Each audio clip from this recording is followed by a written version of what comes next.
everyone. I'm here with Bradford, and we just wanted to share some information about what she's doing in the community and helping families and kids.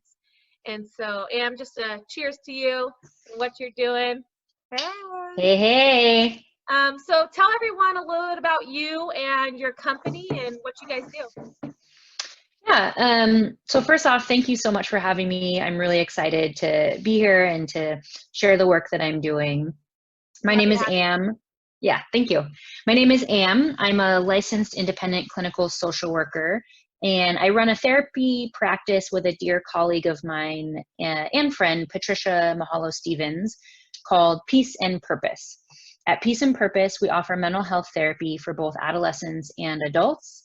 And within that, I should mention that I'm actually primarily only seeing adults right now, but I'm willing to take kids on a case-by-case basis. Patricia is the one primarily seeing kiddos, and she's wonderful. I would recommend her. Awesome. We offer individual, family, and relationship counseling with the plan to begin offering group therapy and various trainings within the next year. Great. Awesome. And you guys are located in Tacoma, right? Yes, we are. Right now, we are only seeing clients via telehealth right now. Okay. We use a confidential platform, so it's HIPAA compliant video sessions. Once we get back to seeing people in person, though, our office is located in downtown Tacoma. It's the Union Club building. It's right next door to McMinimans, which people might be more familiar with. We're super thankful. Yeah, sometimes I like to head down there after work. We're super thankful for the space that we have, though. It's a really beautiful historic building, and we've got a really large window in our office with a super sweet view of the Port of Tacoma. Nice. That's not a horrible place at all. Yeah, makes it awesome. Nice. Well, tell us what's your mission, Amber? Why did you start doing this on your own? You and I have known each other for years and used to work in the hospital arena. So tell me a little bit more about that transition. Yeah. Well, when we opened Peace and Purpose, one of the things that was most important to us was creating a therapy space that was accessible for those who've traditionally been underserved or underrepresented within the mental health system. Okay. We're both really passionate about this work, and a great deal of our clients tend to be from these communities. Additionally, we're both contracted with Oasis through a grant program to be able to provide therapy services to queer identified youth and young adults in Pierce County at no cost to them. Oh, wow. That's amazing. Yeah, it's a really great program. Like I said, it's grant funded, so it's a program that we're hoping continues to be funded. In regards to, deciding to venture out on our own and leaving the hospital, when I first started out as a therapist in 2012, I worked in community mental health for about 4 years. And although I'm very grateful for my time there, I got a lot of good experience and growth and just kind of did my time in community mental health. It eventually became really overwhelming. There's a lot of just significant challenges that I found within the community mental health system in terms of access to quality care for people. I started to have a lot of ideas about ways that I could make a difference and impact the system in a way that I felt really passionate about, and just made the decision to explore private practice. That's amazing. Yeah. And the other really honest and true answer is that I simply just don't want to be tied down to working for other people. Hey, I understand that. Yeah, I get really excited about the ways in which private practice allows me to have the freedom and flexibility to not only work with clients in ways that wouldn't necessarily be possible in community mental health settings, but also just having the flexibility for myself and my family to really kind of focus on managing both work and life in a way that feels sustainable for us. Love it. Love it. So what do you guys focus on a certain type of therapy? Can you tell us more about that? Yeah. So what I'll do is explain this using sort of a funnel description. I get asked this question a lot, and I think having the visual of a funnel helps people just understand what it is that I'm trying to explain in terms of going from broad specialty to a much more unique and niche specialty. So broadly speaking, I am a trauma therapist. I specialize in working with people who have experienced various traumatic events. More specifically, I specialize in working with people who've experienced sexual abuse or assault. Thank you, Siri. I was not talking to you. And even more specifically than, you know, sexual abuse or assault, I specialize in working with adults who've experienced childhood sexual abuse and have either not had a chance to process through this or go to therapy as a child, or they did have that opportunity as a child, but are just needing more therapeutic support as new issues or challenges arise as adults, which is very common. Sure.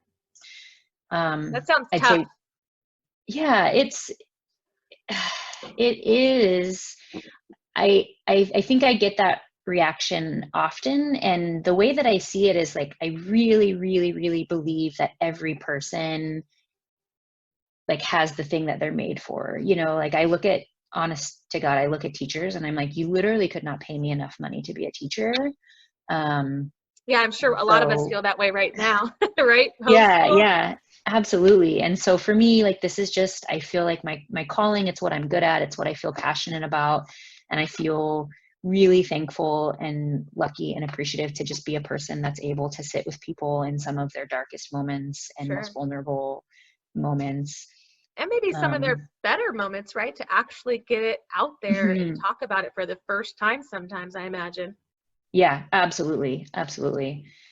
And then I would just add that, you know, those are kind of my areas of specialty. And although within those areas of specialty, I of course work with different people from all kinds of different backgrounds and communities and identities, but I do have a particular soft spot and passion for working with folks and individuals within the queer community. Sure. Just kind of speaks to my heart. And yeah, I bet. And I don't mean to throw this on you, but I know you mentioned your partner Patricia, who works with you. Does she specialize? You mentioned she works with kids mostly. Is that the same kind of specialization, or does she do something else? Just because I want to make sure people know all about your practice. Yeah, absolutely. So Patricia and I have a really similar background in terms of our work profession.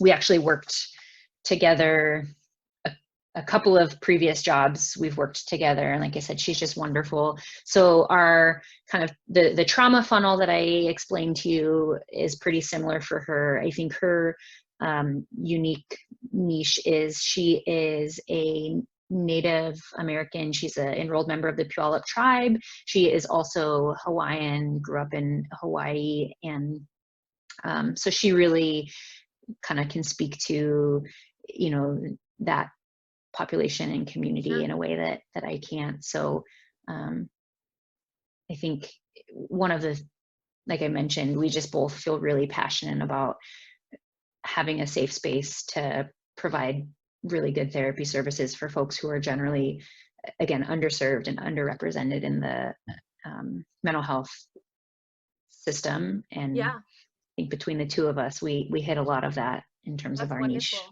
That's wonderful. So there's all kinds of different therapy practices, right? As far as what they specialize in and how they approach it. What is the type of therapy that you guys do there? Yeah. So again, I'm sort of speaking for myself in this just because that's perfectly fine. Yeah, we operate similarly, but I would want her to speak for herself on behalf of this specific piece. But so for me, straight out of grad school, I was initially trained and certified in CBT, or cognitive behavioral therapy. Getting trained in CBT is kind of the common baby therapist training and certification, and to this day continues to be like I would say like my underlying baseline therapy approach. And CBT is essentially the practice of learning how to recognize unhealthy or untrue behavior and thought patterns, and then working to develop the skills and tools needed to challenge and change those things, basically. Throughout the years, however, and again, I've been a therapist since 2012, I've recognized the importance of modifying treatment to meet the individual needs of each client, and have come to really believe that no one model or approach fits for every person. And while I do believe that CBT is a really great basis for the perspective of a therapeutic approach, I certainly no longer believe it is the end all be all. So Makes because of sense, this, right? yeah, certainly. And because of this, I tend to now utilize and pull from multiple treatment approaches and modalities. And I think if I could boil it down to kind of a simple, instead of boring you with the names of the modalities and theories that I pull from, Sure. I would say the thing that is the most consistent with every client is that, along with, modifying treatment for each individual, is working through a trauma-informed lens, and also recognizing and providing space to explore the many different complex and oftentimes complicated intersections of a person's identity. Yeah, it makes sense. I mean, if you think about everything we do, none of us are the Mhm, same, whether it be mhm, sports, which we both played, whether it's teaching, you mentioned teachers, right? We're learning mm, every day that there's just got to be alternative ways to teach our kids, because they yeah, just don't all learn the same. And it doesn't mean they're not as smart as each other. They just learn right, right, differently, right? right, For, absolutely. for sure. Yeah. So you talked about the trauma funnel. Mhm, So I want to kind of skip the next question that we kind of covered, because we've kind of already covered why people would kind of come to you, unless you want to add to that. Actually, let's go there, because I think it's important. We've talked about, sometimes therapy, sometimes people are embarrassed, right? They're mhm, just, well, I'll just yeah, straight up say that. And I know how I feel about it. I certainly know how you feel about it, but I know that no one should ever be ashamed to yeah, talk to someone, to get help, yeah, whether yep, it's therapy, whether it's a friend, whether it's a family member. yep. I certainly think it's important, and no one should be ashamed of it. So what are some things that people may be thinking in the back of their head, that, Mhm, why would I need to go to someone like you versus just talking to my best friend? yeah. Yeah, great question. My mind just went 100 different places with that, so I'll rein it in a little bit. Um, First, I want to just say I'm really excited that this is happening now, because May is Mental Health Month, Oh, and there a you go. big, yeah, a big push is, ending stigma around mental health. And I think exactly what you said, like there's so much stigma around it, and I think we're moving in the direction where it is becoming far more normal to be seeing a therapist or be in therapy. I think it's more common to, hey, what my therapist said this week, is kind of a joke we see on social media. Sure. I totally have no shame. Like, I'm a therapist and I see a therapist. Interesting. So yeah. And so one of my favorite analogies I often talk about is, that therapy is like riding a bus. You get on when you need it, you get off when you don't.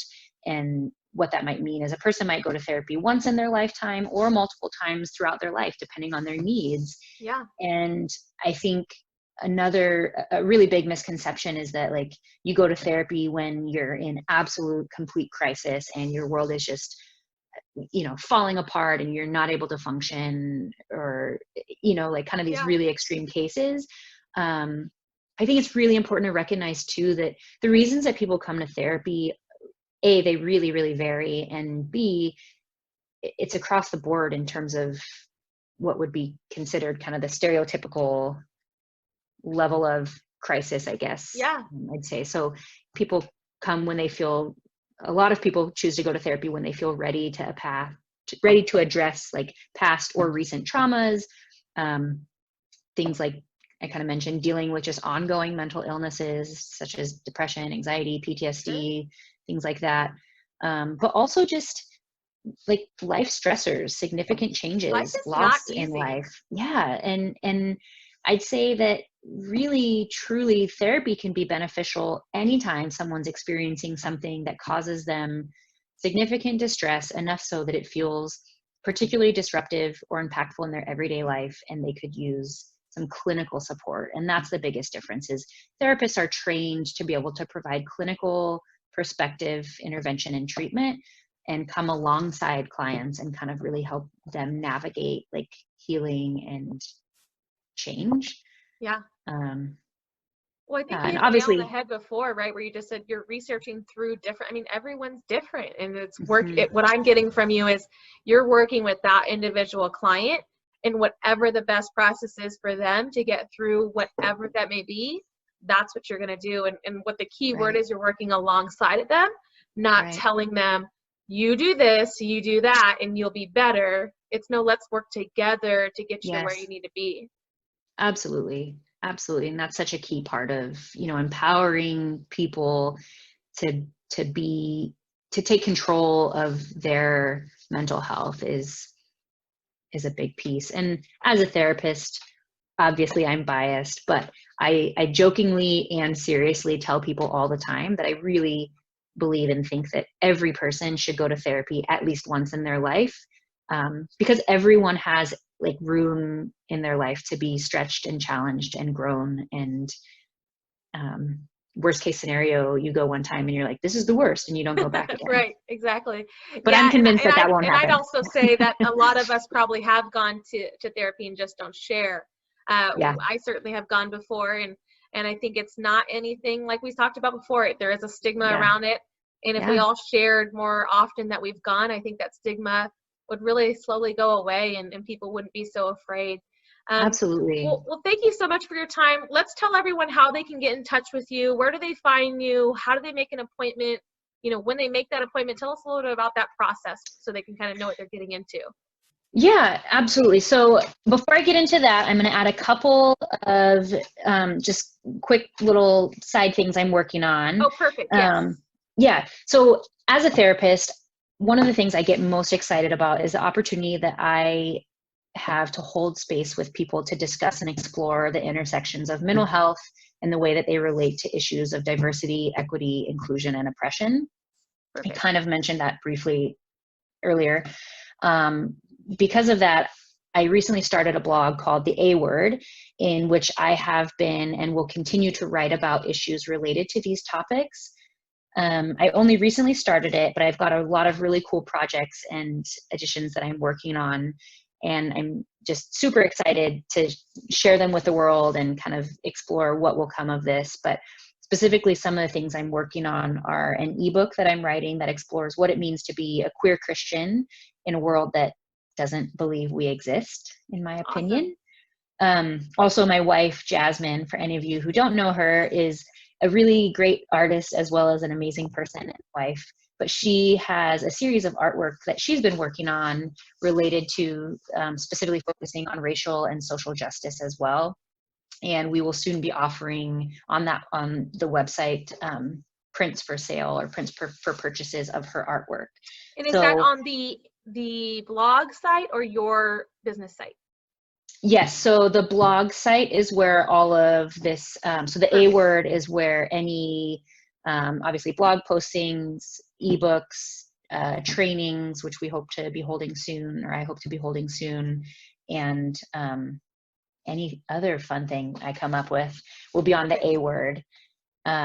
So if you are interested in looking into getting connected with a therapist, like I said, myself and Patricia are the Peace and Practice people, Peace and Purpose. That's okay. You can go to our website, which is www.peaceandpurpose.org. And both of our emails and phone numbers are on there directly. You can reach out to either of us. We offer free 15-minute phone consultations to discuss just, answer any questions that you might have about therapy, answer any questions about what to expect with us specifically, and then just decide if we might be a good fit. If any of the other extra stuff I talked about sounds interesting or worthwhile and you want to stay up to date on what I'm doing, it would mean a lot to me if you went to the www.theaword.online and subscribed to my email list at the bottom of the page. That way you can stay up to date on postings, things for purchase, classes, programs, anything else that might be available, maybe some freebies once in a while. I've got some fun ideas for that. And also follow me on Instagram, where I'm offering regular advice, reflections, encouragement on all things mental health related at @Bradford_LICSW. Awesome. Well, thank you so much for spending some time with me, Am. We appreciate you and all that your practice is doing, and we know that you're going to be helping a lot of people. Yeah, thank you so much for having me.